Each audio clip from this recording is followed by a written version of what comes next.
في افلام. اوكي. في عربي في غربي. اخر فيلم شفتيه كان امتى وكان ايه؟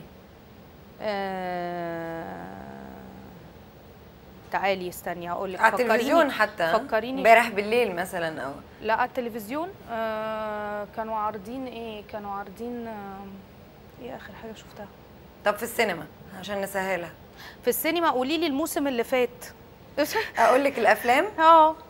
لا مش فاكره. الموسم اللي فات. اصل الموسم ده انا لسه ما شفتش منه حاجه. في نزل يعني نزل ايه في 45 يوم. لا ما شفتش. عمر وسلمى. قبل كده بقى. قبل كده نزل ايه؟ جعلتني مجرما ده كان من سنه. مطب صناعي. مطب صناعي. محطة مصر. ومطب صناعي شفته. محطة مصر ما شفتوش.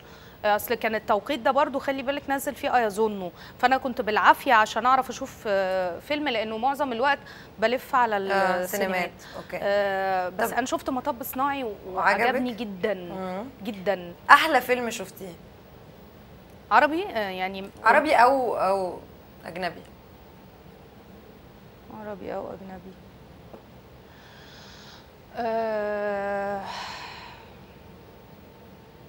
لا ما اقدرش اقول لك احلى فيلم شفته في حياتي لانه انا عندي انواع كتير قوي بتستهويني وبحبها.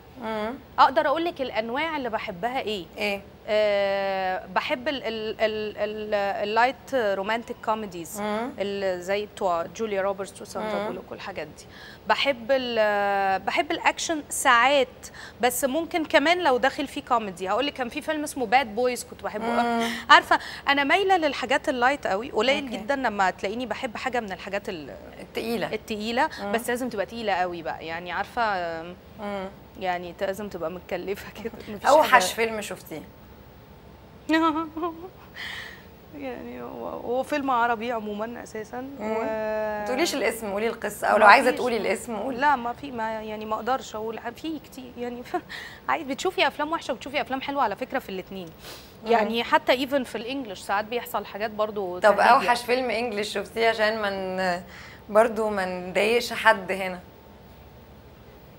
هقول حاجه بس ممكن تضايق ناس مني لو في شريحه، وانا عارفه ان في ناس بتحب الافلام دي قوي، بس انا في نوع الافلام بتاعت جيم كاري انا ما بحبهاش. ليه يعني بتشوفيها غبيه شويه؟ فيها غباء.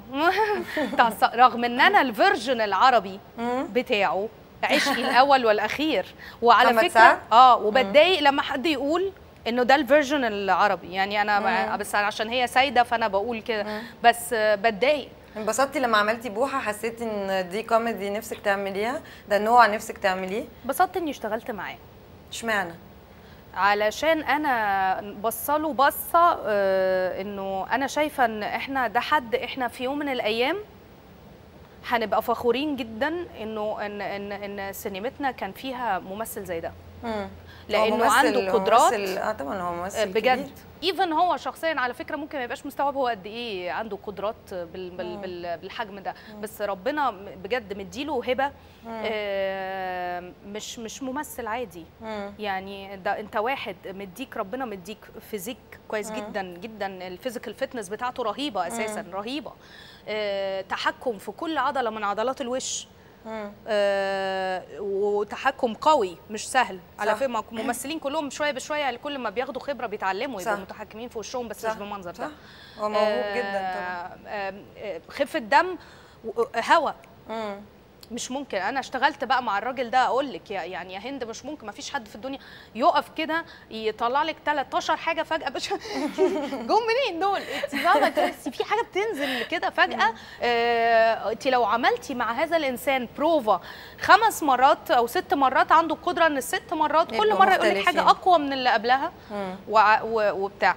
وان ذا مين تايم ده بقى المهم، انه على قد ما انت شاطر قوي في الضحك كده، على قد ما انت في الدراما بجد شاطر. صح. وده اصله هو أصله بس ما بيكترش من ده. ممكن يكون بيقلق انه يعمل حاجه 100% بيور دراما. بس انا مقتنعه ان برضو الانسان ده لو عمل حاجه كده هيبقى عالي جدا، لانه لو تلاحظي مشاهد درامته بتوجعك ده حقيقي. يعني في اللي بالي بالك انا اللحظه اللي هي بس بتلمسه فيها وهو بيعمل كده دي موجوع. حد بيعرف يوصل لك البين كويس. صح.